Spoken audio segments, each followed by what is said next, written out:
Buenas tardes, sean todas y todos bienvenidos a este encuentro de En Hoy Tiene la Palabra. Hoy con un invitado de la educación, el profesor Gustavo García Lutz. Bienvenido Gustavo a esta entrevista y bueno, te dejo para que te presentes. Muchas gracias a ti, Rubén, por esta invitación.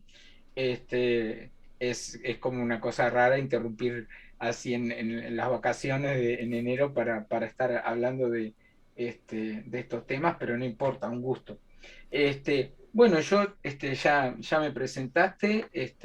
Yo eh, hace mucho que me dedico a la docencia. Te diré que si yo empiezo a hacer memoria, las primeras clases que di fueron de inglés, porque mirá, una tía mía, una media tía ahí, de aquellas medios primos que había antes, que eran familias que acogían a determinados miembros que no tenían lazos sanguíneos, pero después que se terminaban siendo de la familia, tenía una especie de sucursal del Anglo, digamos así, que hoy es una sucursal, o por lo menos tiene la franquicia del Anglo.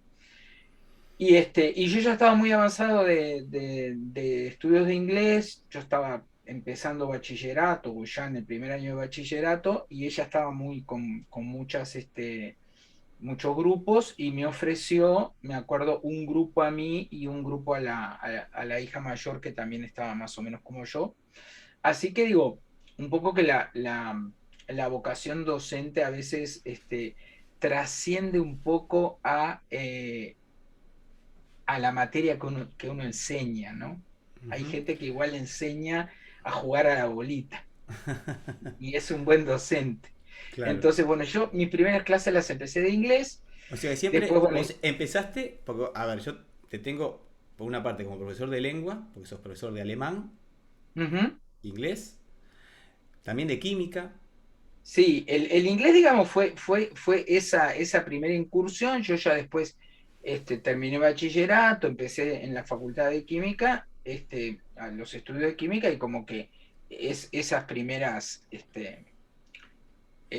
siempre igual, cuando nos vemos con estos medios primos, siempre esta tía, que hoy está arriba de los 90 años, me dice: si te hubieras dedicado al inglés, ¿no? Y capaz que sí, que si me hubiera dedicado al inglés, pero bueno, esas cosas que este, la vida es como uno toma decisiones para acá y para allá, y bueno, y se van caminando. Este, yo empecé a dar clases de química estando en la Facultad de Química. Era una época en que había este, mucho déficit de profesores de química, y bueno, una compañera un día de facultad me la encuentro y dice: sí, vengo de secundaria porque fui a anotarme en la lista de para interinatos y no sé qué. Y bueno, y yo dije, hablamos con un compañero y dijimos: vamos a anotarnos nosotros también, porque por las dudas, bueno, mientras uno es estudiante, algún dinerillo siempre le viene bien. Y bueno, y prácticamente enseguida empezamos a tener suplencias, etcétera, etcétera, etcétera. Y bueno, yo empecé a ver que eso era más lo que me gustaba más. Este, eh, Estando en facultad también hice digamos, algunas incursiones en la docencia universitaria en la química. Estuve como ayudante en el Centro de Investigaciones Nucleares, en el Departamento de Radioquímica, y en la Facultad de Química en la Cátedra de Análisis Químico Cuantitativo. Este, y bueno, después revalidé materias en el IPA, hice materias generales, y concursé para la efectividad en química en el año 82, creo que fue. Después, en el año 89, eh, cuando me casé, hice en un instituto que hoy no existe más, que se llamaba Instituto Magisterial Superior. Hice un posgrado en educación de adultos y extra edad, porque prácticamente siempre, por temas de choques con los cursos de la facultad, di clases en nocturnos. Después empecé a dar también clases en el Liceo 34, este, que sigue siendo al día de hoy un liceo de bachillerato especializado en esta edad. O sea, funciona durante el día, pero atiende ese público mayor de 18 años que no pudo terminar bachillerato en su momento. Bueno, lo del alemán vino después, lo del alemán vino el año 90. Yo empecé a estudiar alemán estando en segundo de liceo. Mi familia por el lado de mi madre es de origen suizo, de la parte de habla alemana, y bueno, en mi casa no se hablaba alemán, mi madre no hablaba, yo a mi abuelo materno no lo conocí, había fallecido muy joven, este, y, pero yo el idioma lo adquirí por aprendizaje, empecé a aprender cuando estaba en segundo de liceo, y ya cuando en el año 90 yo ya había terminado la mayoría de los cursos y ya estaba haciendo los cursos superiores de lengua y literatura, y allí el Instituto Goethe decidió ofrecer un curso de alemán como lengua extranjera, de profesorado de alemán como lengua extranjera, porque bueno, en ese momento se habían empezado a abrir espacios para el alemán a nivel de educación secundaria pública. En tercero de liceo en ese momento había unas actividades que se llaman actividades planificadas optativas, entonces los alumnos podían elegir de cierta paleta de actividades, y bueno, se vio la posibilidad de ofrecer alemán a través de ese nicho, digamos, que se abría ahí. Y, y bueno, yo hice el profesorado en el año 90. Ya en el 91 tuve algunas clases de alemán en liceos públicos, empecé en el Liceo 15 de Carrasco, tenía unos grupos, después tuve algunos en el Suárez, y a partir de 1999 los centros de lenguas extranjeras existían desde el año 96, pero el alemán se incluyó en el año 99. Yo ahí se llamó a concurso, bueno, me presenté, quedé primero en el concurso y bueno, y tuve los primeros grupos en el Centro de Lenguas número 1, que en ese momento funcionaba en el local que tenía la Alianza Francesa en la calle Soriano y Cuareim.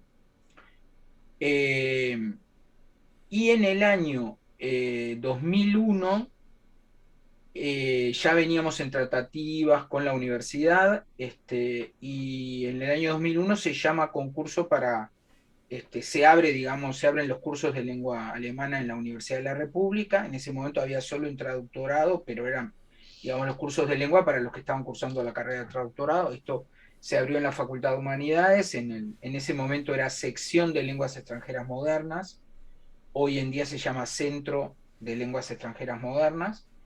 Y bueno, y también hubo un concurso, yo me presenté, gané el concurso y trabajé allí como profesor adjunto de alemán hasta que me jubilé en el año 2014. Digamos que, bueno, esto es más o menos un poco, y bueno, y paralelamente seguí siempre dando clases de química en secundaria pública. O sea que Eh, eso fue todo, vamos a decir, todo lo que tu trabajo en, bueno, trabajo en química también, pero trabajo en lenguas. ¿Y en qué momento surge tu inquietud o cuándo surge la posibilidad de todo lo que tiene que ver con las plataformas digitales para la educación? Porque es algo a lo que vos te bueno, dedicás y me parece en, interesante poder comentar cómo con la surge esa. tecnología siempre me llamó la atención, pero yo trabajé muchos años dando clases en el Liceo Bauzá. Y cuando el Liceo Bauzá cumplió 50 años, se formó una comisión de profesores, alumnos, exalumnos, exprofesores. Bueno, y en una de esas reuniones, yo como había sido alumno y era docente, el director me pidió que estuviera en la comisión, y en una de esas reuniones me encuentro con una ex profesora mía de literatura, que es una señora que me lleva a mí por lo menos 20 años o más. Y, Y bueno, yo siempre tuve muy buena relación con ella. Le digo, oye, profe, ¿cómo anda? Me dice, muy bien. Dice, estudiando computación. Y yo me quedé medio cortado, ¿no? Y le digo, ¿sí? Y me dice, sí, sí, porque mis nietos van al liceo francés y bueno, y ya tienen computación en el preescolar y me van a hablar de la computadora y todo, y yo voy a parecer la momia de Tutankamón. Bueno, yo quedé pensando, y cuando llegué a mi casa dije, pero si esta mujer que me lleva como 25 años a mí, está estudiando computación, porque si no dice que va a parecer la momia de Tutankamón, ¿yo qué estoy haciendo? Claro. Entonces enseguida averigüé y en ese momento no era en la ORT, no era tan común que hubiera cursos más cortos y todo, estaban como que los de la carrera de informática o programación o no sé qué. Entonces hice unos cursos, este, ahí tuve mi primera computadora que fue un clon brasilero de una Apple II, que era bueno, manejar aquello era una aventura, ¿no? Los programas había que cargárselos conectando la computadora a un radiograbador y los programas estaban en cassette, ¿no? De audio, entonces era más de las veces que daba error de las veces que se Me cargaban imagino. adecuadamente. Bueno, entonces, bueno, cuando ya empecé a dar clase, empezó el tema de internet, ¿no? Que nos teníamos que conectar con el módem, ¿no? Aquel famoso discado y el ruidaje de conexión y todo eso que hoy muchos de nuestros alumnos ni se imaginan ni cómo era aquello. Me acuerdo que había una plataforma española que te brindaba como un espacio para que vos armaras como un blog, para colgarle este, actividades o materiales a los alumnos, y yo empecé a trabajar con eso con los del nocturno. Porque bueno, los del nocturno era un público, los alumnos del nocturno eran un público muy complicado porque muchas veces no podían ir a clase, entonces allí tenían de alguna manera algo de donde agarrarse, ¿no? Y bueno, cuando empecé a trabajar en la Facultad de Humanidades, ya te digo, empecé a trabajar en el 2001. Por ahí, por el 2003, eh, nosotros en la universidad para acceder a financiación para proyectos de innovación teníamos que concursar con todos los servicios de toda la universidad. O sea, había digamos, una bolsa de dinero y había que concursar los distintos servicios, las distintas unidades académicas.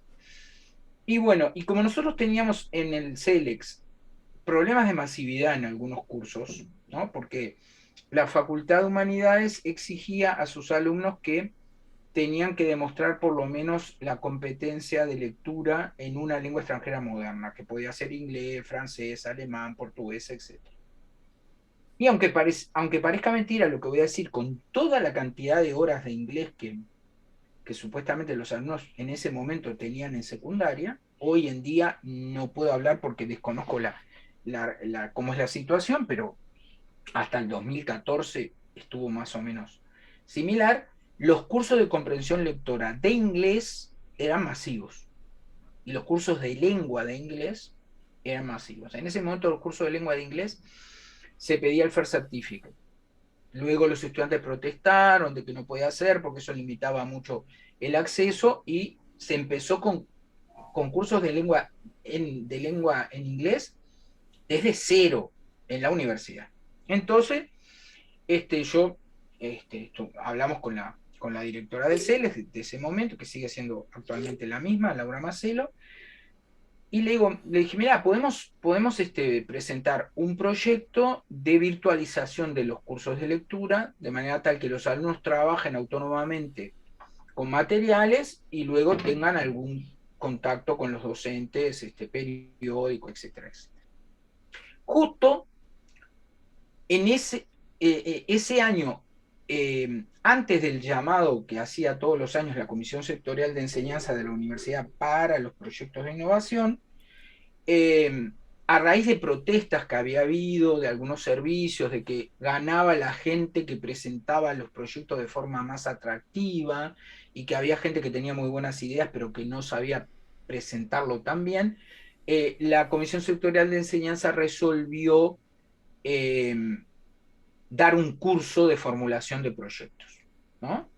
Para docentes universitarios, que lo estuvo a cargo de gente de la Facultad de Ciencias Económicas, hay una cátedra de formulación de proyectos. Bueno, realmente el curso fue muy contundente, muchísimas horas, etcétera, y eh, pedían que cuando te inscribías en el curso presentaras un proyecto que tú quisieras llevar adelante.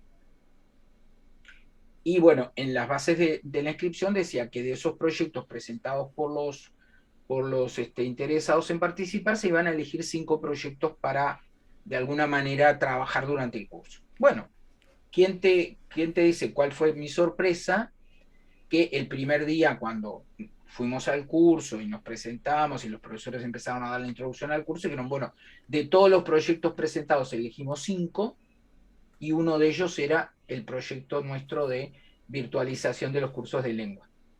Entonces, bueno, dije, este proyecto evidentemente que tiene futuro, porque si esta gente lo vio como innovador, bueno, Claro. cuando se hizo la convocatoria lo presentamos, ganamos financiación, esa primera versión, digamos, nosotros, como a todas las cosas hay que ponerle nombre, ¿no? Le pusimos Textón, o sea, textos online, ¿no? Y el nombre quedó Textón, parecía un texto grande, pero en realidad era un acrónimo de eso.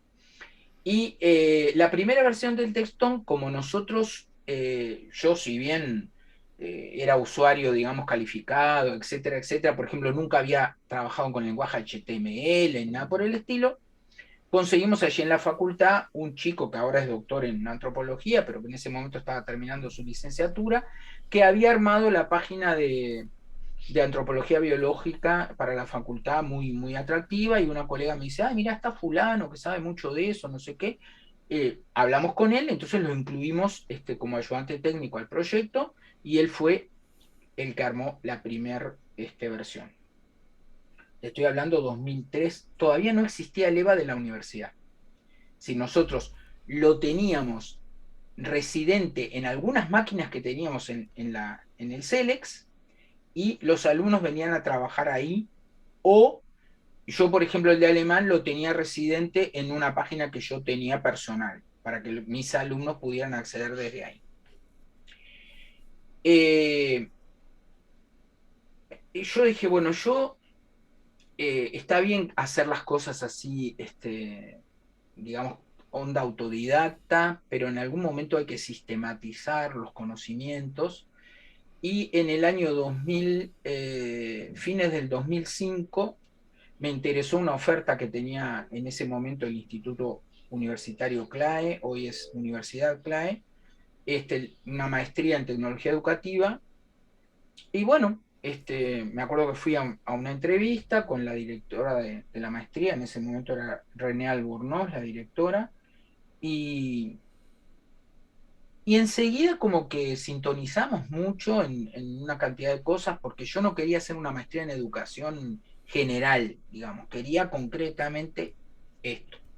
Y bueno, empecé en el 2006 la maestría, eh, y en el 2007 la UDELAR eh, empieza a poner en práctica el proyecto que en ese momento se llamó Proyecto TICUR, de generalización del uso de las TIC en la Universidad de la República. Y el decano de la Facultad de Humanidades de ese momento, José Sioane, me ofrece ser representante de la facultad en el proyecto TICUR. Y luego, bueno, de las primeras reuniones, yo ya había empezado la maestría, entonces tenía, digamos, otro background, entonces paso a integrar lo que en ese momento se llamó el grupo técnico asesor. Con ese grupo técnico asesor tuvimos que tomar todas las decisiones de, bueno, qué plataforma elegir para usar en la universidad. Bueno, por supuesto que la opción siempre era una que fuera de software libre, pero de las que había de software libre eran muchas, entonces bueno, tuvimos que ver un poquito, al final se decidió elegir la plataforma Moodle, y bueno, y ahí empezamos con las primeras, digamos, incursiones sistemáticas de una realidad muy, muy heterogénea que tenía que la Universidad de la República. Eso a mí me permitió conocer un poco cuál era la realidad de otras facultades, ¿no?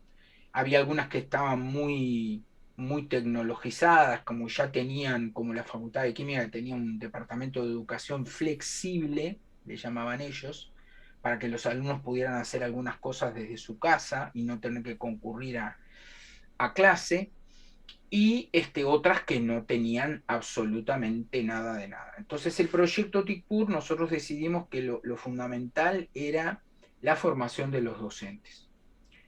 Fue un proyecto que tuvo una gran colaboración en materia de know-how, pero también en materia de financiación de la Agencia Española de Cooperación Internacional, y la UDELAR puso prácticamente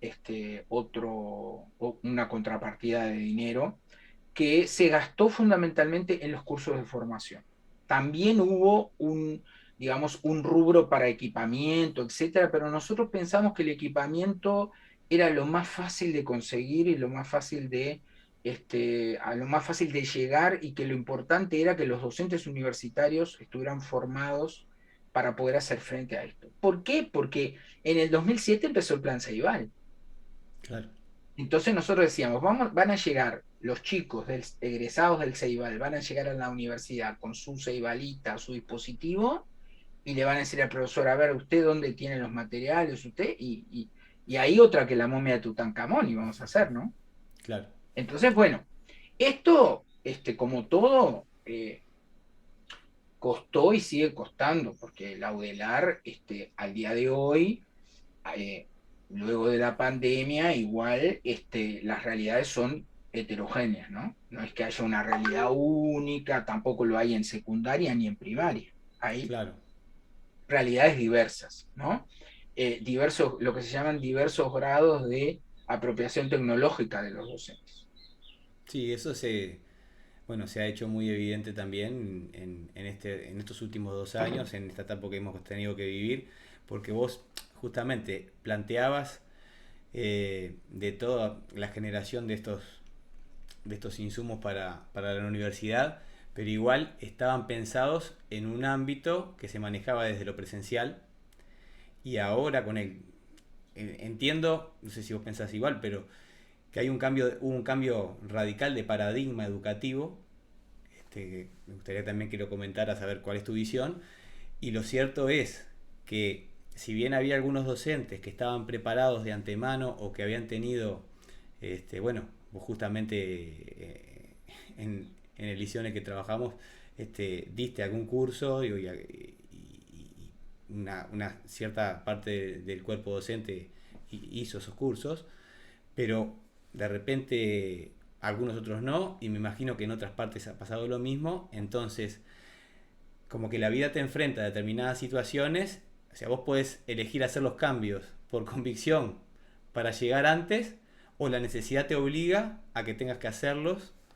Y bueno, y ahí es cuando uno sufre un poco más, porque te ves ante la necesidad de responder desde un aula virtual, por ejemplo, cuando de repente no tenés mucha idea de cómo funciona el soporte, cómo podés gestionar materiales a través de esos soportes, y cómo haces para funcionar con los estudiantes que en general manejan, no sé si tanto los elementos técnicos, pero por lo menos todo lo que tiene que ver con las redes, con la comunicación a través de sus dispositivos digitales, como son los celulares, que hoy por hoy un celular es muy completo y tiene muchas funciones. Están un paso adelante porque son nativos digitales. Nosotros, por ejemplo, no lo somos, y tuvimos que apropiarnos de muchas cosas. Yo qué sé, yo, por ejemplo, en mi caso, a mí me gusta mucho la tecnología, hemos hablado muchas veces, y he tratado, nunca hice un curso de informática, pero me he apropiado de las herramientas en la práctica y me he tratado de informar y me he acercado a docentes especialistas de todo esto. Y bueno, he ido un poco robando oficio y con un poco de prueba y error y todo eso, me encuentro que tengo un manejo bastante decente de todas esas cosas. Porque las necesito, porque entiendo que se necesitan para poder desarrollarse profesionalmente en el mundo que vivimos hoy. Cuando no las tenés, estás muy limitado, y cuando tenés una situación como la que se vivió al iniciar la pandemia, a veces la frustración es muy grande, y a su vez también te preguntás cómo hago para seguir. Es cierto que hay docentes que están mucho más cerca de una supuesta jubilación o algo, y bueno, se adaptan ahí más o menos, pero en realidad también me pasa de que he encontrado personas muy veteranas con muy buena disposición a apropiarse de esas herramientas porque querían saber y aprender, y otras personas muy jóvenes que de repente no tenían esa actitud. Entonces, hay de todo. Lo importante es cómo uno se siente por dentro y las ganas que tiene de mantenerse en esa dinámica de aprender para poder enseñar mejor. Porque en definitiva, cada uno desde su rol siempre está aprendiendo, el estudiante como estudiante y el docente como docente. Siempre estás aprendiendo permanentemente, y ojalá y nunca se termine eso, porque bueno, es un combustible importantísimo para poder brindar una educación cada vez mejor y más completa. Pero bueno, contame un Tal poco cual. en cuanto a lo que hablaba un poquito ahora, el cambio de paradigma educativo, cómo lo ves, cómo lo viviste, qué experiencia tuviste, siendo que vos has trabajado mucho justamente para brindar soporte a esas personas que tuvieron que de alguna forma apropiarse de esas herramientas. Sí, de alguna manera, eh, yo cuando estudié administración educativa, cuando hice un diploma en gestión de centros educativos, había una cosa que era básica para cualquier persona que se dedica a la gestión educativa, que es la anticipación. O sea, yo no puedo estar apagando incendios. Yo tengo que estar yendo siempre un poquito más allá, anticipando lo que va a pasar. Y fíjate, anticipando lo que va a pasar. Hace más de 60 años, un científico del norteamericano, Alan Kay, ideó un dispositivo que en ese momento no se podía construir porque no estaban dadas las condiciones tecnológicas. Él le llamó Dynabook. Vos si lo mirás parece una tablet, digamos, están en internet, están los dibujos de Alan Kay. Alan Kay sigue viviendo el día de hoy, él era muy joven en esa época. Cuando el Ceibal cumplió 10 años, como no pudo venir presencialmente, en el festejo se hizo una videoconferencia con él. Digo, se habla poco de Alan Kay, pero fue un visionario. ¿Por qué? Porque él dijo, ese dispositivo, la Dynabook, cuando se construya, se logre construir, va a ser un metamedio, ¿no? ¿Cómo es esto? ¿Por qué un metamedio? Porque va a contener todos los medios existentes en el momento y los que van a venir. Y fíjate, vos acá tenés el texto, la imagen quieta, la imagen en movimiento, la televisión, la radio.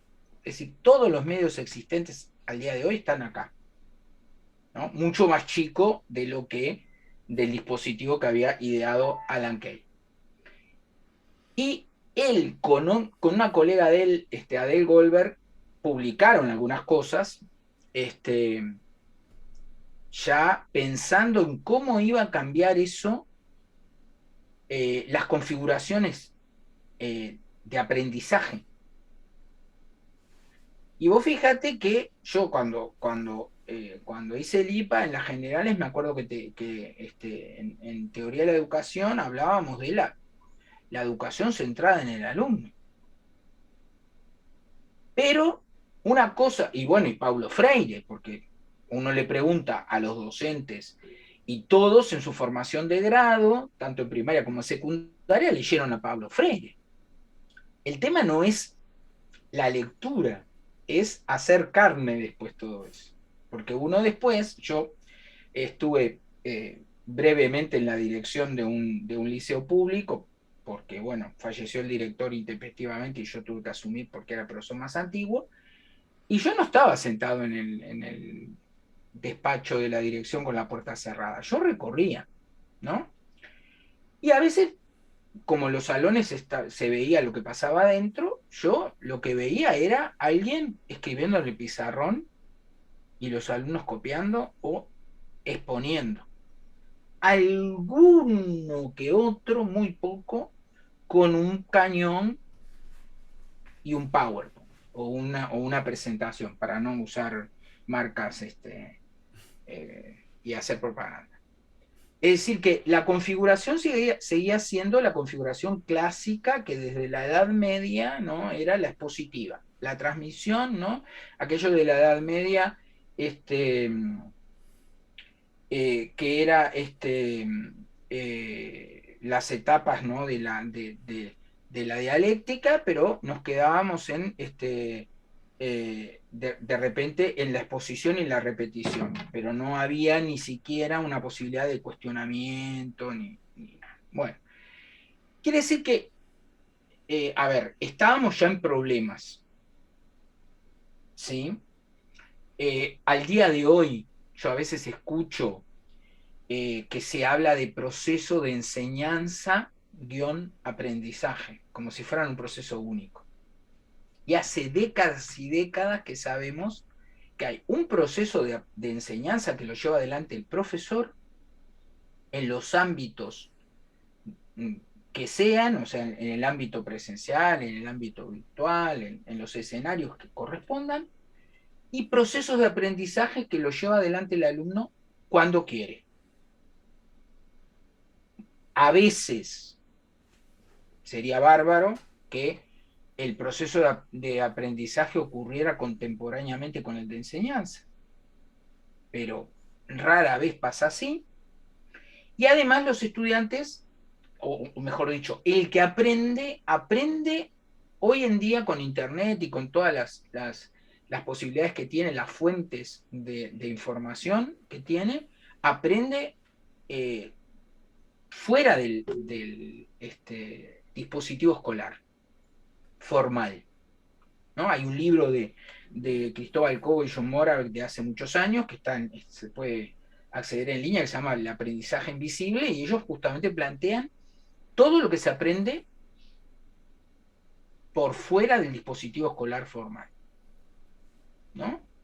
Y yo al día de hoy veo colegas que siguen hablando con desprecio, por ejemplo, de la Wikipedia, cuando se han hecho estudios de grado y de posgrado, se les ha propuesto a estudiantes de grado, de ciencias de la comunicación y de otras ramas del conocimiento, que estudiaran el tema de la Wikipedia, que obviamente la Wikipedia surge de un proceso, las páginas que están en la Wikipedia surgen de un proceso de colaboración. Entonces, como todo proceso de colaboración no es perfecto, es un prototipo, el mejor que hay a la fecha.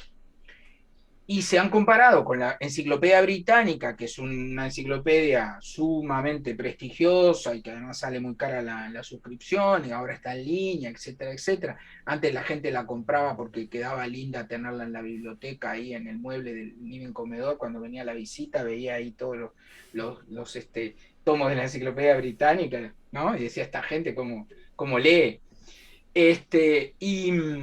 Y bueno, y se vio que el porcentaje de errores era comparable, ¿no? Entonces, eh, como que lo importante, hace un tiempo, unos cuantos años atrás, capaz que 10 años o más, le hicieron una entrevista a un maestro de las ciencias de la comunicación a nivel latinoamericano que falleció el año pasado o el anterior, no me acuerdo bien, Jesús Martín Barbero, y le decían, bueno, maestro, ¿cuál va a ser el rol del profesor? Porque evidentemente que la web, la Wikipedia, lo que sea, tiene una información que el profesor no puede tener nunca en su cabeza y responde mucho más rápidamente de lo que el profesor va a responder. Entonces, ¿cuál va a ser el rol del profesor en el futuro? Va a ser superfluo. Y Jesús Martín Barbero, que era un viejo zorro, en el buen sentido del uso del término, dijo, el papel que le va a tocar a los docentes en el futuro va a ser el de artesanos del diálogo. Es decir, ellos van a diseñar la interacción del diálogo del alumno o del que aprende con los saberes, de los que aprenden entre ellos, de los que aprenden con el docente, etcétera, etcétera. Entonces, a mí me gusta mucho esa imagen de artesanos del diálogo para el profesor, porque después, cuando me empecé a dedicar un poco más a lo que se llama el diseño didáctico para el aprendizaje, ¿no? A nivel de plataformas web, me di cuenta todo lo que tiene en común la tarea que hacemos nosotros de planificación de esa interacción didáctica con la tarea que hace un diseñador de muebles o un diseñador de aparatos, ¿no? Inclusive llegué a ir participé una vez de un evento que hace el conglomerado de diseño del Uruguay, interesantísimo, conocí gente interesantísima. ¿Y por qué tienen en común? Porque el diseño didáctico es lo que se llama iterativo, es decir, yo planifico una versión, voy con esa versión al grupo y a lo mejor funciona perfecto, pero yo tengo a lo mejor 2 o 3 grupos del mismo nivel y cuando voy al segundo grupo con esa versión hay algo que ya no funciona, entonces yo lo tengo que rever y modificar y sustituir, etcétera, etcétera. Y yo siempre le digo a los alumnos, ustedes cuando entregan un trabajo, la versión final de un trabajo, es un prototipo, no es nada perfecto. Seguramente cuando yo lo lea, les voy a encontrar a lo mejor alguna cosa que puede estar. Lo importante, yo siempre les digo, no es que ustedes entreguen algo perfecto, sino lo importante es que ustedes entreguen la mejor versión que podían entregar en ese momento. Porque eso quiere decir que ustedes están dando lo mejor de ustedes, ¿no? Y bueno, eso fue lo que nos pasó con el textón. Nosotros teníamos esa versión en HTML, etcétera, que si queríamos cambiar algo era complicadísimo, porque teníamos que cambiar todo. O no podíamos hacerlo nosotros los docentes, sino que estábamos dependiendo de una tercera persona que fuera, digamos, que tuviera los conocimientos técnicos. Esa intermediación a los docentes le complica muchísimo el trabajo. Entonces, ya a los 5 o 6 años nos volvimos a presentar a financiación de proyectos de innovación con una versión 2, o sea, lo que nosotros decíamos el Textón 2, y allí yo ya tenía otro kilometraje recorrido, entonces había empezado a usar algunas herramientas que me permitían crear lo que llamamos hoy en día objetos de aprendizaje, que es cualquier cosa con la que, cualquier objeto digital con el cual una persona puede aprender algo. Esa sería la definición más amplia de objeto de aprendizaje. Entonces, el curso lo estructuramos como si fuera un collar de perlas, ¿no? Yo siempre le digo, a veces cuando trabajo con los docentes, digo, bueno, en un curso virtual es importante que esté muy granulado. ¿Por qué? Porque yo una perla, no sé, se me puso opaca, no sé qué, la quiero sustituir en el collar, la sustituyo fácilmente. Si yo tengo una cosa única y tengo que sustituir todo el todo, es muy complicado. Entonces, el textón, digamos, la segunda versión, hubo objetos, digamos, perlitas, los cursos eran como un collar de perlas, con una cantidad de unidades, y que estaban diseñadas con una herramienta que es una herramienta de software libre que se llama Excel Learning, con la cual se pueden crear objetos de aprendizaje y si alguna no funcionaba, se sacaba y para el curso siguiente se sustituía por otra, es decir, fácilmente. Entonces, a ver, estábamos en eso cuando nos agarró la pandemia, ¿no? Entonces, cuando nos agarró la pandemia y no se podía ir a clase, ¿qué pasó? Y bueno, había docentes que tenían algo virtualizado, en algún tipo de plataforma ponían a disposición algo para los alumnos, ya lo venían haciendo, otros que no tenían absolutamente nada y otros que tenían mucho. Entonces, bueno, hubo todo fue un problema, ¿no? Porque dijimos, bueno, eh,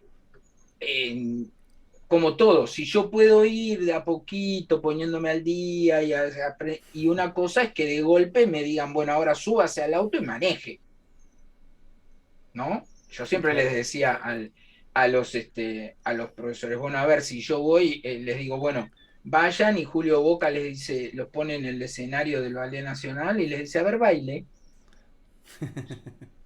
¿no? Si no tenemos formación, seguramente no vamos a poder bailar. Bueno, entonces, Y ahí les tocó bailar con la más fea, como dicen a veces, ¿no? y exactamente, tocó bailar con la más fea. Entonces, como que hubo diferentes, esa, digamos, en ese proceso de la pandemia, como dice bien Mariana Mayo, que es una colega argentina muy querida, hubo como diferentes fases, ¿no? Una primera era salir de la contingencia lo más rápido posible, eh, pero bueno, no estábamos acostumbrados porque lo que nosotros estábamos acostumbrados era el dispositivo escolar abierto. Y como había docentes que seguían con la idea de que solo se podía aprender cuando se iba ahí a sentarse 4 horas al liceo o a la escuela y a tener, o más horas y tener contacto, porque a ver, hoy en día escuchamos voces que dicen, no, porque la presencialidad es fundamental. ¿Fundamental para hacer qué? Esa pregunta la vamos a ver si la tenemos en la cabeza para ver, ¿no? Porque a ver, cuando yo me voy a encontrar contigo para hacer algo, la idea es para hacer qué me voy a encontrar, porque si no vamos a hacer nada relevante para los dos, mejor cada uno sigue por su lado. Ujú. Entonces, la primera fase fue poner a disposición, ¿no? Porque estaba cerrado todo, no podíamos acceder a los espacios de comunicación habituales y se recurrió a las plataformas. Bueno, el Ceibal ya venía con la plataforma CREA desde hacía muchos años, otros colegios venían con plataformas como Moodle, etcétera, y bueno, otros usaron otras, no importa, pero lo importante era poner a disposición, ¿no? Entonces, tener los materiales, ponerlos a disposición. Bueno, no hay aula física, bueno, que haya un aula virtual, ¿no? Entonces, venían las preguntas famosas del momento, ¿no? Que eran que hoy nos reímos, pero ¿ya lo enviaron? ¿Está subido? ¿Lo pudiste abrir? ¿Me lo mandás? Bueno, todas esas cosas, porque claro, había que poner a disposición y había gente que este, Está porque no lo veo, se me cerró el aula de golpe y no sé cómo volver a tú entrar. seguramente conoces la anécdota de un colega nuestro que fue con una cantidad de papeles en la mano y dijo, esto es para poner en la plataforma, Sí, ¿no? sí, Eran cosas escritas, digamos, no tenía la idea de que previamente tenía que estar en formato digital para claro, que había que digitalizar Gilly todo. Salmon, que es una profesora inglesa, estuvo muchos años en la Open University, ahora está en Australia ya hace muchos años. Yo la conocí en Berlín en un congreso en el año 2010, la primera vez que fui a ese congreso, que es el Congreso de Tecnología Educativa más grande del mundo. Hice un seminario con ella y ella hizo una especie de escalerita, ¿no? Y el primer escalón es ese de poner a disposición, o sea, vamos a decir, a llamarle así, especie de kiosco de fotocopias virtual, ¿no? Es decir, lo que antes el alumno iba a fotocopiar ahí en la fotocopiadora del colegio o enfrente en el kiosquito que estaba, o en la facultad, el kiosquito que estaba enfrente, ahora está a disposición en un aula digital en forma gratuita, las 24 horas del día, para el acceso, ¿no? Entonces, esa fue la primer fase, fue esa de poner este, a disposición. Esta fase que nos dejó algunas certezas, ¿no? Que no era tan difícil abrir y gestionar un aula virtual, y que no parecía razonable o no parece razonable que los que enseñan no dispongan de una solución de este tipo como parte de las construcciones para sus prácticas de enseñanza, ¿no?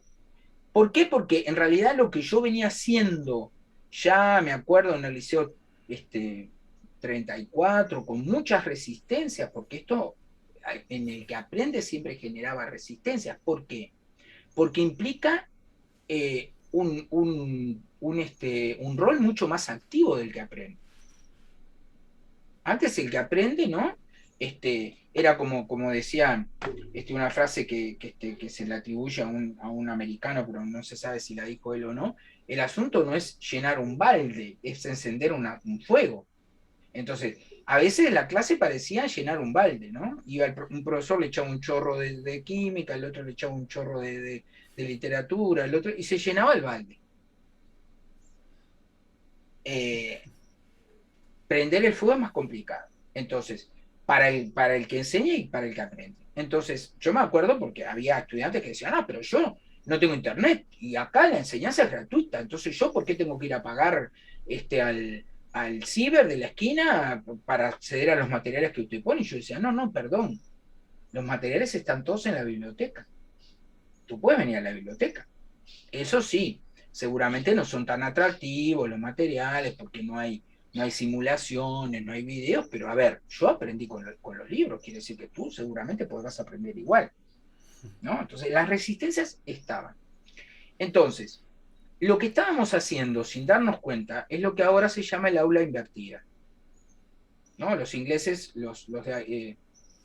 eh, los anglosajones dicen flipped classroom, ¿no? Como to flip es dar vuelta, ¿no? ¿Y esa aula invertida en qué consiste? Consiste en realidad en cambiar un poco los roles, ¿no? El alumno dispone de los materiales que están en una plataforma digital a su disposición.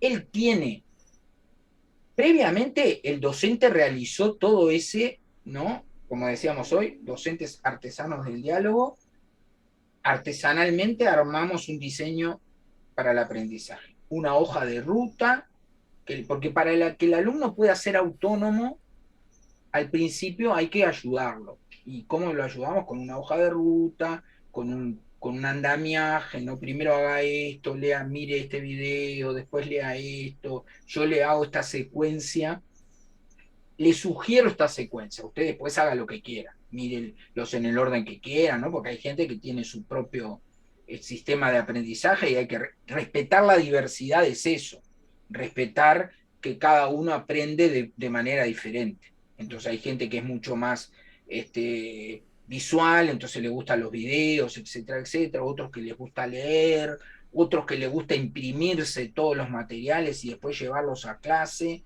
y cuando se discute anotar cosas ahí al margen de lo que tiene impreso, o sea, a gusto del consumidor en realidad debe ser la cosa, ¿no? A la carta, ¿sí? Entonces, la clase invertida tiene ese primer contacto del que aprende con esos saberes, ¿no?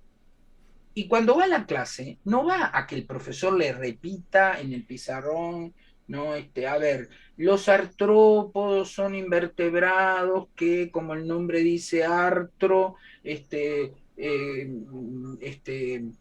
podo, pata articulada, etc. No, todo eso ya lo leyó, ya lo miró en un video, etcétera, etcétera. Entonces, cuando va a la clase, el profesor a lo mejor le pone una serie de invertebrados para que el alumno reconozca cuáles son, en función de lo que estudió, cuáles son los que son artrópodos.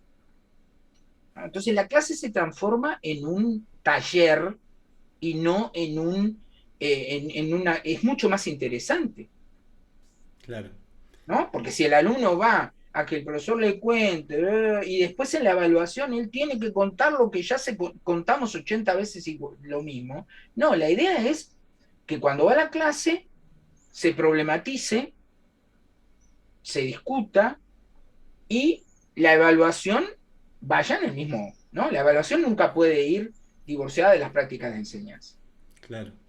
Entonces, eso al día de hoy sigue costando, Lo que pasa porque es que había muchos todavía docentes. tenemos el viejo modelo de la clase magistral y bueno, y a nivel universitario también eso ocurre, yo qué sé, el Exacto, anfiteatro, el docente iluminado que exacto, vuelca todo un conocimiento que en definitiva, yo qué sé, en la enseñanza secundaria sobre todo, pienso que se puede trabajar mucho en este sentido porque la gran pregunta de todos los adolescentes es ¿para qué estoy estudiando esto? Sobre todo cuando se trata de materias que no son determinantes para su proceso de aprendizaje futuro en virtud de una eventual profesión que vayan a seguir. Entonces dice, bueno, pero si yo voy a ser matemático, ¿por qué estudio música, literatura, etcétera, ¿no? Entonces, la importancia es, de transmitir que exacto. la finalidad no Entonces, son los contenidos, sino las competencias que se desarrollan a través de esos contenidos. exactamente, a nivel de secundaria, los contenidos no son como a nivel de una carrera universitaria donde te están dando, sino que son digamos, un pretexto para aprender.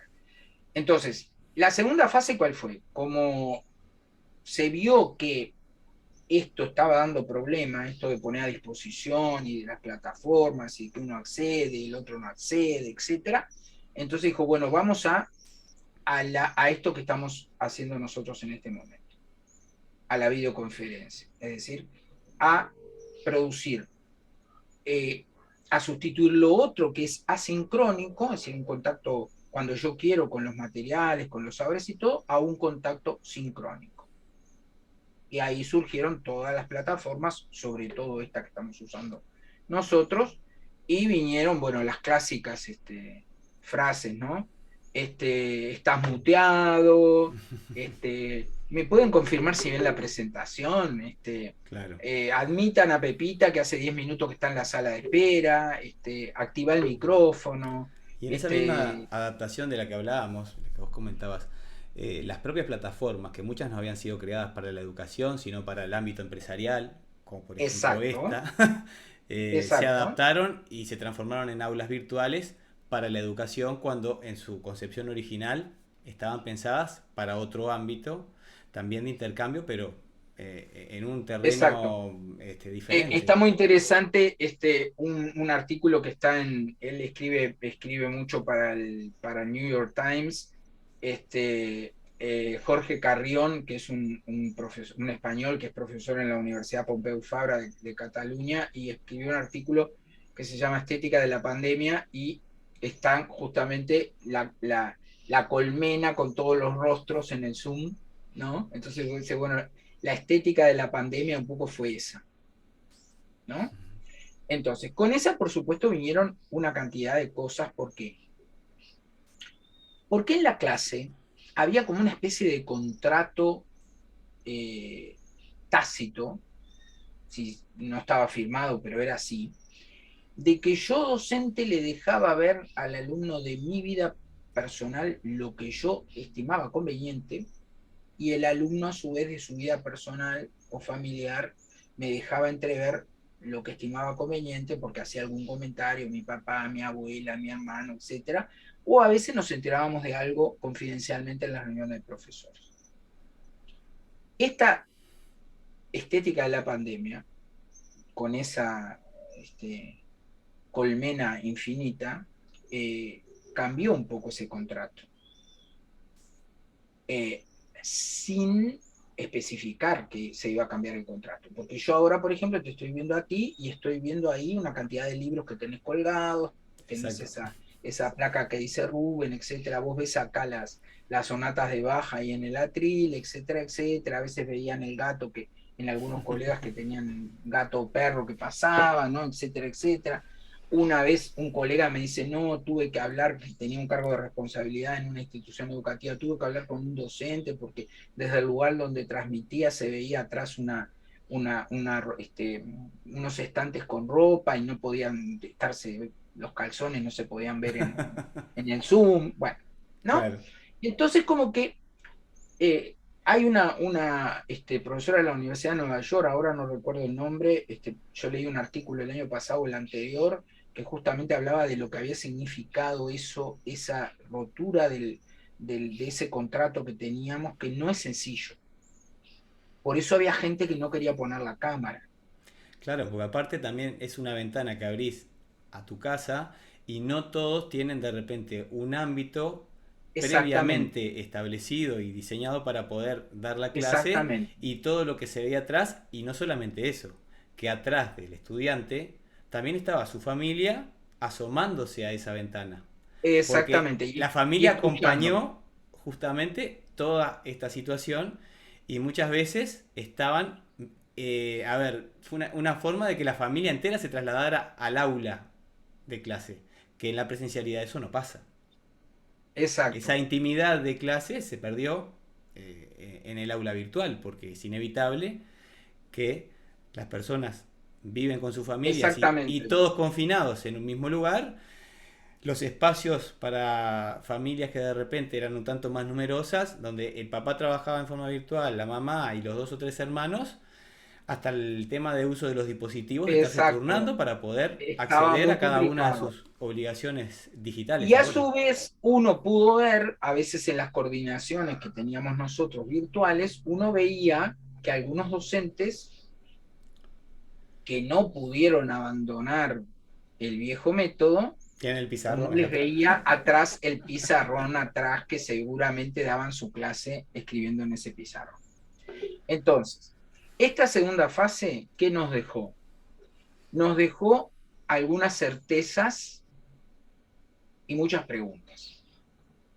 Quizá la certeza más importante o lo más importante que nos dejó era que esto no se trataba de mantener ocupados a las y los estudiantes, sino de ofrecer la mejor experiencia posible desde criterios pedagógicos. Y que el encuentro sincrónico no es equivalente a la clase en la escuela o en el liceo, es otra cosa. Entonces tiene que ser usado para otra cosa, como Claro. decíamos en la clase invertida. No tiene que ser usado para entretener o para reproducir, ¿no? Tipo gusto parlante, sino tiene que ser usado para algo que valga la pena. Claro. Entonces, si el alumno encuentra que cuando no se conectó perdió muchas cosas, porque se entera por el compañero y le dice, che, vos eso, y bueno, entonces la próxima vez seguramente se conecta. Ahora, si no es interesante, porque eso nos pasa a los adultos.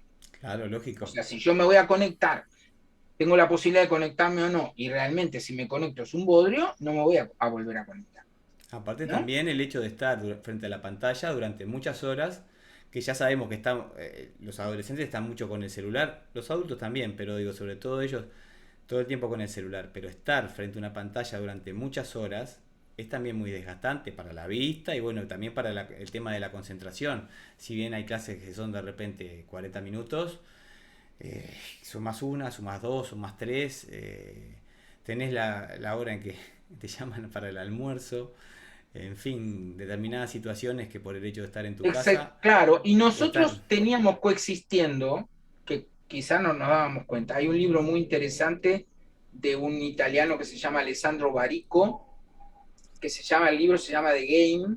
Él le puso The Game, él lo escribió en italiano, pero le puso The Game justamente por el tema de los videojuegos y todo eso, ¿no?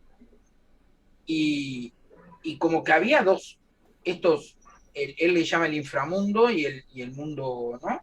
Real, estaban esos dos mundos, ¿no? Estaba el termómetro de mercurio o de líquido y el termómetro digital para tomarse la fiebre, estaba el vinilo y el CD, estaba la película en el cine y el DVD, ¿no? Estaba el futbolito que jugábamos nosotros, todavía en algunos lados, y estaba el videojuego para jugar al futbolito o a la FIFA o lo que sea. O sea que esos mundos existían ya de por sí. Entonces, ¿qué nos queda? Vos decías, bueno, hay cosas que llegaron, sí, hay cosas que llegaron y llegaron para quedarse. Y eso es lo que los docentes van a tener que entender. ¿Por qué? Porque estamos en este momento, ¿no? Ayer y antes de ayer los números se dispararon de contagios diarios y esto quiere decir que esto no solo no terminó, sino que está en una fase, este, y esto nos obliga a que seamos muy flexibles, tengamos varios escenarios, lo que decíamos hoy, la anticipación. Es decir, ¿cómo va a estar en marzo? Y no sé cómo va a estar en marzo. Pero yo tengo que anticipar y decir, si puedo ir presencial, bueno, si no puedo ir presencial, tengo que tener plan A, plan B, plan C, plan D, etcétera, ¿no? Como alguien Ser dijo muy una vez, flexible. estar preparado para esperar lo inesperado. Exactamente. ¿Qué nos queda de todo esto? Bueno, nos queda que todos tenemos que seguir aprendiendo porque el tema es así. Yo una vez leía en un libro que era sobre administración educativa y sobre instituciones de enseñanza y decía, las instituciones de enseñanza que no aprenden todos los días algo nuevo enseñan cada vez menos. Y imagínate de los docentes.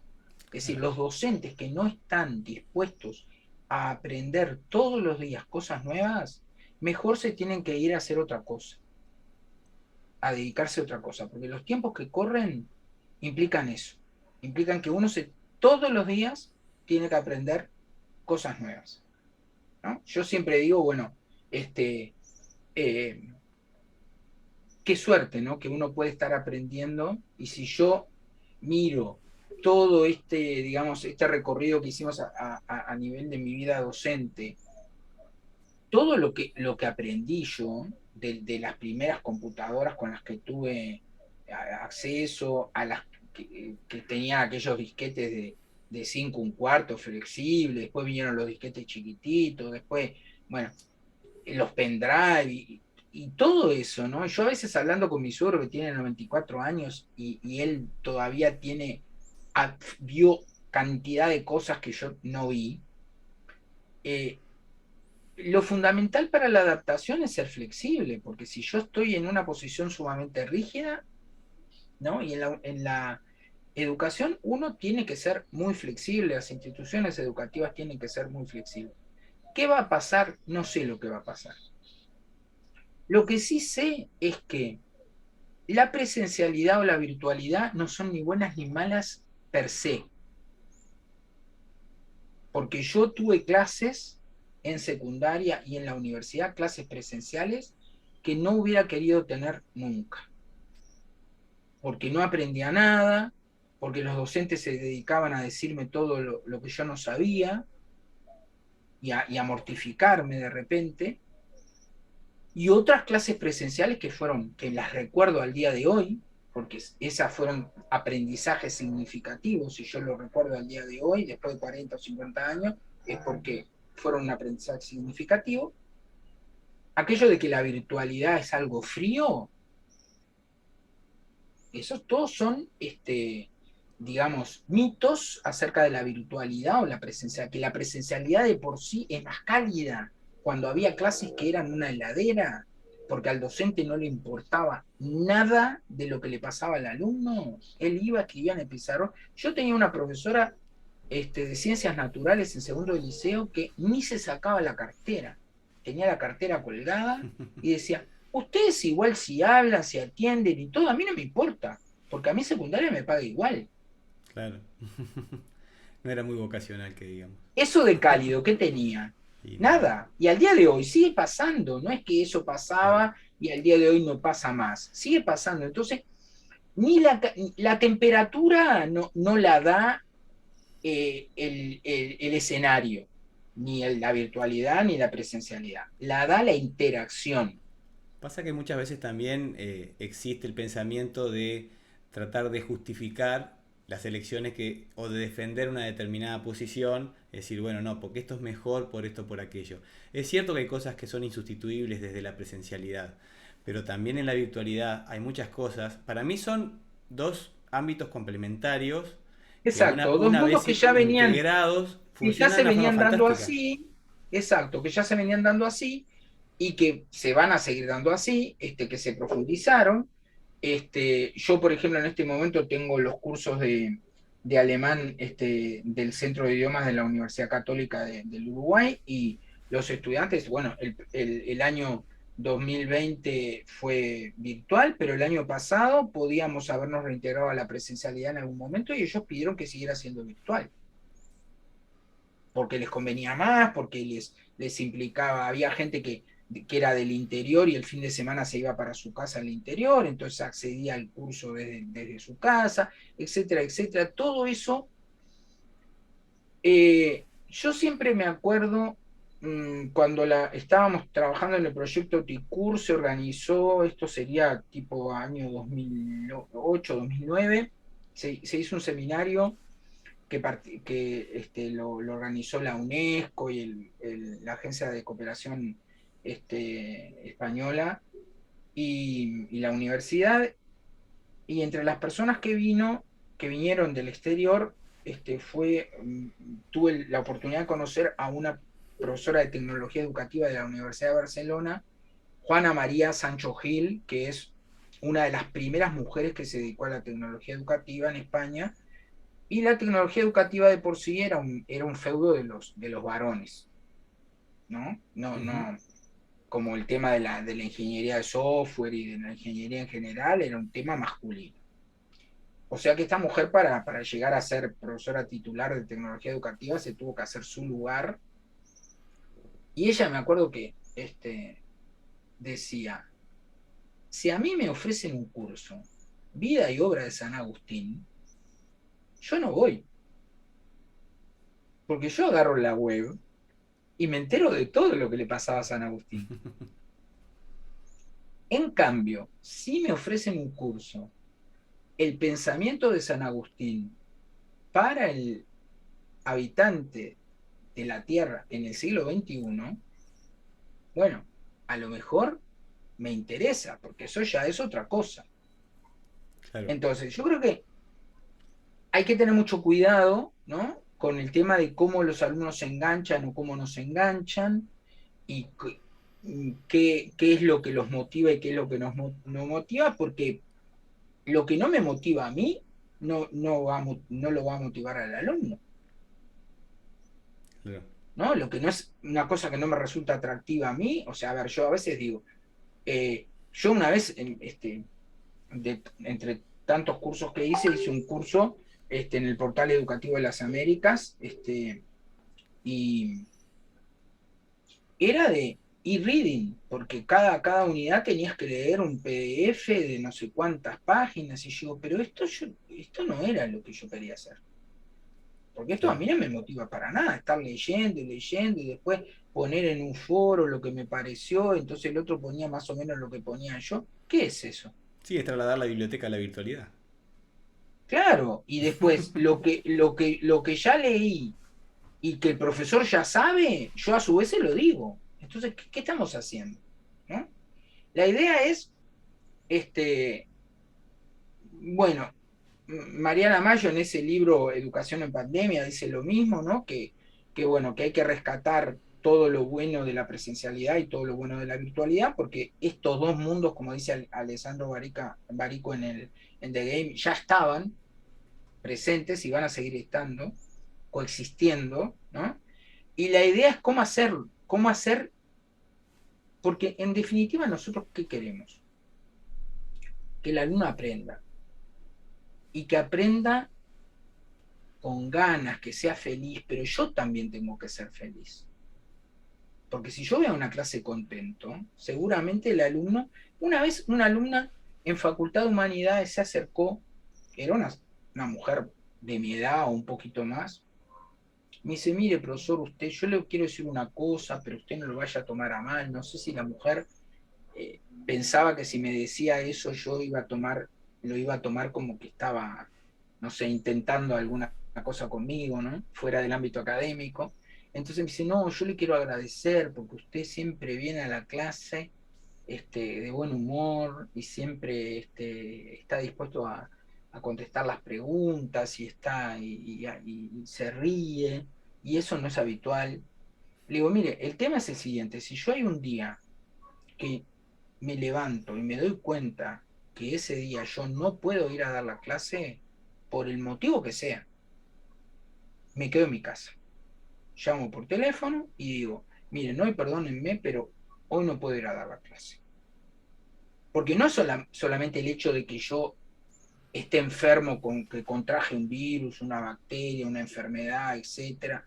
No, ese día puedo tener un mal día, como tenemos todos, y los alumnos no tienen por qué ser de alguna manera paño de lágrimas de lo que me pasa a mí, ¿no? O sea, yo cuando entro a la clase tiene que ser porque estoy dispuesto a llevarla adelante con la mejor energía posible. Y eso se transmite, ¿no? Cuando uno tiene entusiasmo por las cosas y cuando los alumnos ven que uno disfruta una cantidad de cosas que hace, yo creo que eso también se transmite, ¿no? Y la idea es un poco esa, este, ver un poquito de ahora en adelante que lo que sabemos es que el futuro es incierto. Sí. Esa es Un- la certidumbre que tenemos. una de las cosas que pienso que tenemos que entender los docentes es que no se logran resultados diferentes haciendo siempre lo mismo. Entonces Exactamente. tenemos que de alguna forma irnos reinventando, porque aparte también para el propio docente repetir sistemáticamente todos los años las mismas cosas. Horrible, espantoso. Muchas veces los contenidos son los mismos porque si a uno le toca determinada franja o de determinado curso, el programa va a ser, si no igual, muy parecido. Entonces decir, bueno, ¿cómo lo voy? ¿Qué le voy incorporando? ¿Qué cosas le puedo ir cambiando? Por qué lugar lo voy a enfocar? En fin. Y que tenemos que tener en cuenta además que la realidad, lo que nosotros llamamos realidad, es esa fusión entre estos dos mundos que estamos viviendo. Ujú. Porque si lo llevamos al plano nomás de la comunicación interpersonal, hoy en día estamos con el WhatsApp y ya a veces ni siquiera los amigos te llaman por teléfono para saludarte para fin de año o para Navidad, te mandan un audio por WhatsApp. Claro. Sí, sí. Entonces, de alguna manera, la realidad es esa fusión, como dice Barico, de ese mundo y el ultramundo, que le llama ultramundo en el libro ese de Game. Y bueno, y con eso es lo que vamos a tener que seguir trabajando. Es todo un desafío. Y a mí me parece que una cosa que yo siempre digo en los cursos, cuando trabajo con docentes, es que eh, no hay que hacer patriadas personales ni ir contra los molinos de viento uno solo, sino conformar grupos de docentes a trabajar en las salas de asignatura. ¿Por qué? Porque los grupos, cuanto más heterogéneos son, mejor. Ujú. Hay gente que es muy hábil con la tecnología, pero no, el nivel que tiene de conocimientos no es tan confiable. Claro. Porque hace poco que da clases, porque no está todavía terminado ¿no? Aunque la formación no se termina nunca, pero bueno.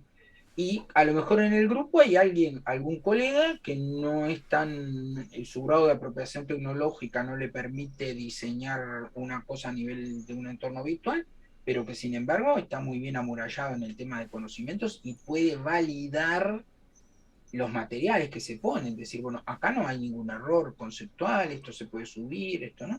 Entonces, yo creo que en la medida en que los docentes entendamos pero eso viene un poco, y eso es para otra entrevista, el Ujú. tema de la formación docente, Claro. ¿no? Ahí Y interviene que nos tenemos que cuestionar, yo creo, siempre lo digo, y a la gente que está trabajando en formación docente no le gusta lo que yo digo, pero bueno, ¿qué vamos a hacer? Yo creo que la formación docente actual, tal como está planteada, en el mejor de los casos, es para alumnos de fines del siglo XIX, principio del XX, no para enfrentar a los alumnos que tenemos que enfrentar ahora. claro. Y trabajar desde lo interdisciplinario es muy enriquecedor. Es fundamental porque el trabajo por proyectos, pero ves otras proyectos que cosas. tengan que ver, porque a veces también se dice, bueno, este, yo lo vi en la tradición educativa alemana, ¿no? La semana de proyectos. Entonces, y eso después quedó ahí como que fuera un hongo, ¿no? Los proyectos tienen que tener que ver con lo que estamos haciendo en el momento. Claro. Y las ideas de los proyectos, digamos, eh, los énfasis hacia dónde vamos o la temática tiene que surgir de abajo, no ser propuesta por la institución, decir, bueno, este año el tema va a ser la diversidad biológica, porque eso de repente no nos dice nada a nosotros en este momento. Claro. Entonces como que tendríamos que hacer primero porque a ver, para encarar cualquier estrategia de mejora, eso lo sabe muy bien la gente que se dedica a la mejora de instituciones, etcétera. Lo primero que hay que hacer es ver las fortalezas que tenemos, ver las debilidades y ver en qué cosas estamos haciendo mal para poderlas mejorar. Si decimos que somos divinos y preciosos y nos alabamos unos a otros, no es del hecho de decir tampoco el otro extremo, decir qué horrible, qué espantoso, esto, no, no, no. En todas las realidades hay una cantidad de fortalezas que tenemos, por suerte, pero hay una cantidad de debilidades. Bueno, la idea es identificar esas debilidades y ver cómo podemos hacer para, durante el año, en una tarea conjunta, este, transitar, ¿no? Ujú. Ese futuro que va a ser, que es incierto.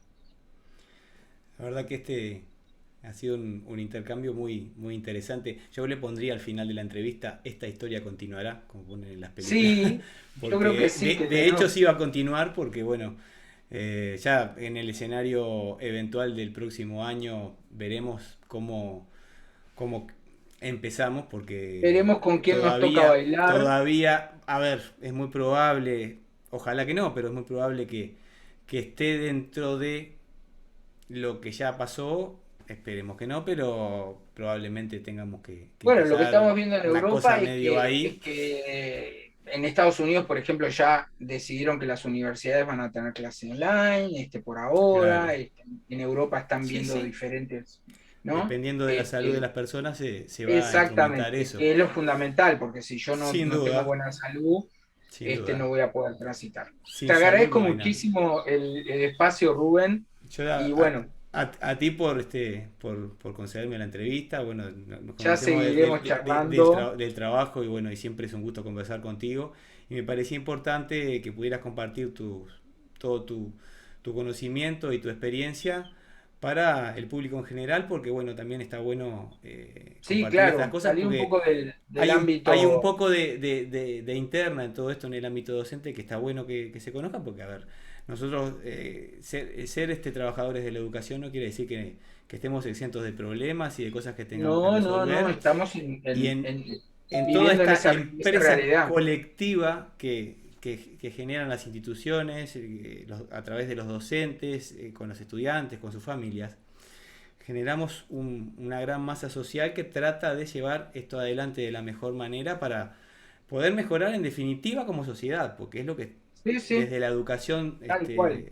buscamos y bueno, siempre es un gusto hablar con personas que estén en esa sintonía como sé que lo estás y bueno, de ya muchísimas gracias. No, por favor, a Y las órdenes bueno, en para algún lo que se momento pueda hacer. seguramente nos reencontremos. Como ¿Cómo no? siempre digo a las personas que ven este material, que en la descripción van a quedar links, como pongo siempre, para cada invitado, para que puedan conocer un poco más del trabajo de Gustavo y bueno, eventualmente si quieren contactarlo, lo pueden Exacto, hacer a también. las Así órdenes. que bueno, muchísimas gracias No, y a ti. nos vemos en la próxima. Sí, cómo no. Adiós.